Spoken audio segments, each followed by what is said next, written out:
we're going to look at how we can activate an approach. Before we do that, we're gonna explore default nav a little bit. So we can get to the map page by selecting map, but another way we can do it is through default nav. This is a much better way to do it because you can access the map here on the right, but then it's only one click back to your CDI, which is how you would switch the GPS between VLOC and GPS. So when I select CDI, you can see down here in the middle, it now says GPS. I'll select it again and it switches to the green VLOC. This is also a great place to access your flight plan. This bar in the middle where it says direct Richmond, I'll select that and it takes me straight into my flight plan. Now I think I just deleted everything out of the flight plan, but we can add some new waypoints back in here. It also gives me my lateral CDI with the little pink line and the diamond, and my distance desired track, bearing, ET, track, ground speed, and so on. So that's how I think is the best way to access the map rather than just going from the home screen to map directly.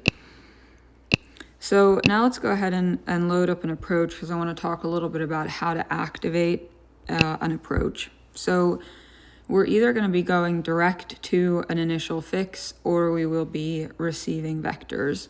So I'm going to load up a procedure here. Let's say the ILS runway 2, KC, will load that approach.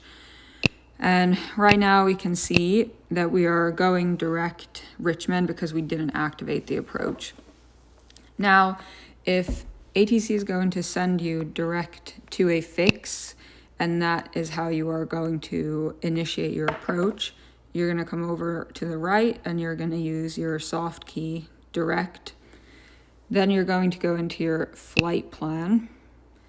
Then you are going to scroll down and you're going to find the fix that they just told you to go direct to, which in this case is KC. So you'll select KC and then activate that. Now, anytime you go direct to an initial approach fix on an approach, that automatically activates the instrument approach. So now there's nothing else that we need to do in order to activate this approach because it is activated.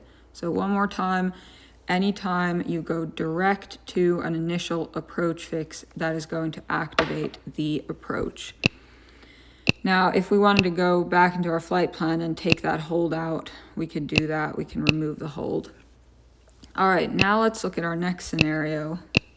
Let's say that we're receiving vectors onto this approach.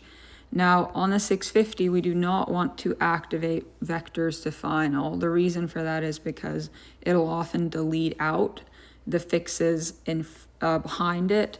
And then if you have faster jets coming in behind you, you got broken off of the approach and resent to an initial approach fix or an intermediate approach fix, you might have to reload the approach because the GPS has deleted out those fixes. So instead of activating vectors to final, what we're going to do is we're going to our flight plan and we're going to look for the final approach fix. There are some cases where you would be picking a different fix, but 90% of the time, you're going to find the final approach fix, which in this case is Jesty. You're going to select Jesty, and then you're going to activate the leg. And then it says activate leg KC to Jesty, and you are going to say OK. Now, if we go back to our map, what we'll see has happened is that we're receiving vectors, and now the GPS is expecting us to be vectored on in between KC and Jesty, which is exactly what we want because that is what ATC is doing for us. So those are the two different ways we can go direct to initial approach fix, or if we're receiving vectors, then we will just activate a leg.